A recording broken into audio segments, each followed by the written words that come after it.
Residence degli Ulivi, l'incanto della natura per chi vive in città. Telefono 0962 96 4192 348 01 17 609. Ha avuto lieto fine la scomparsa a Mangone, piccolo centro in provincia di Cosenza, della giovanissima Maria Francesca Pirillo. La quindicenne infatti è stata ritrovata. L'auto sulla quale viaggiava con amici è stata intercettata ieri dai carabinieri lungo l'autostrada Salerno-Reggio Calabria. Maria Francesca ha dichiarato di essere scappata di casa dopo una lite.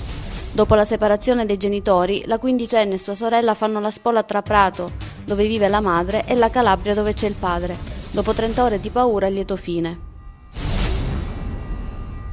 Una giornata di lutto cittadino è stato proclamato oggi a Crotone, in occasione dei funerali del giovane Emilio Stirparo, che si sono tenuti alle 10 presso la Basilica Cattedrale, con una grande partecipazione.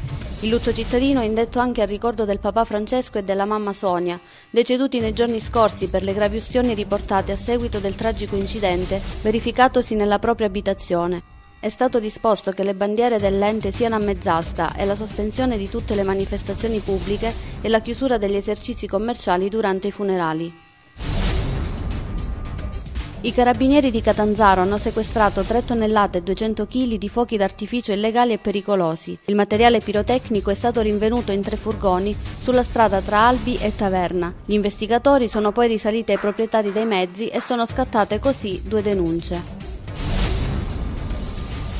Dimissioni irrevocabili per le troppe minacce subite è quanto ha deciso il sindaco di Sant'Agata d'Esaro, Antonio Bisignani. La decisione è arrivata dopo l'ennesimo atto intimidatorio di 2 giorni fa, quando ignoti hanno danneggiato il suo studio dentistico. Le dimissioni sono state presentate anche da 8 consiglieri comunali di maggioranza. Bisignani ultimamente ha ricevuto numerose minacce, tra cui il tentativo di bruciargli la casa e un accoltellamento. Adesso al comune arriverà il commissario prefettizio.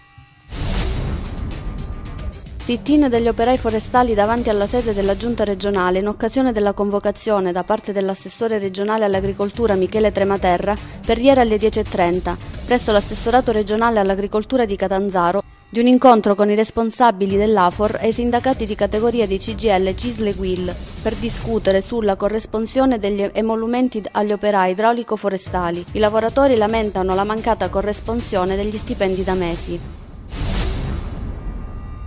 Conferenza di fine anno per le attività della Capitaneria di Porto di Crotone, illustrate dal comandante Michele Forchì e da Domenico Morello. Questo è il bilancio in cifre: 74 le emergenze in mare affrontate, 18 gli sbarchi di immigrati, 16 illeciti penali in campo ambientale. Sul fronte della tutela del demanio sono stati 97 gli illeciti penali e 9 sequestri di opere. Molto attiva la Capitaneria anche sul versante della lotta alla pesca di frodo e al controllo delle vendite di prodotti ittici, con le operazioni Onda d'Urto e Mediterraneo, concluse proprio oggi.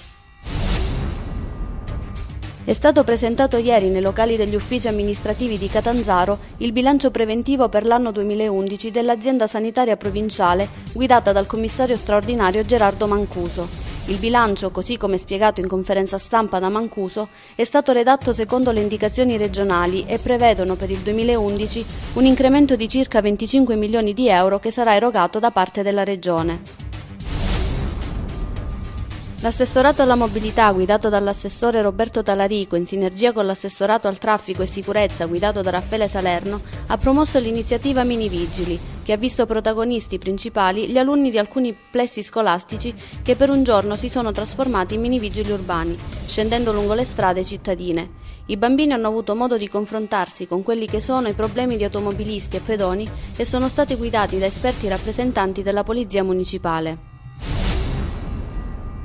Grande partecipazione al Parco delle Biodiversità di Catanzaro per la manifestazione Natale con lo Sport, organizzata dal CONI e dalla provincia di Catanzaro, che ha visto centinaia di ragazzi impegnati in diverse discipline sportive. In apertura la sfilata dei vari club sportivi che hanno formato un lunghissimo serpente umano.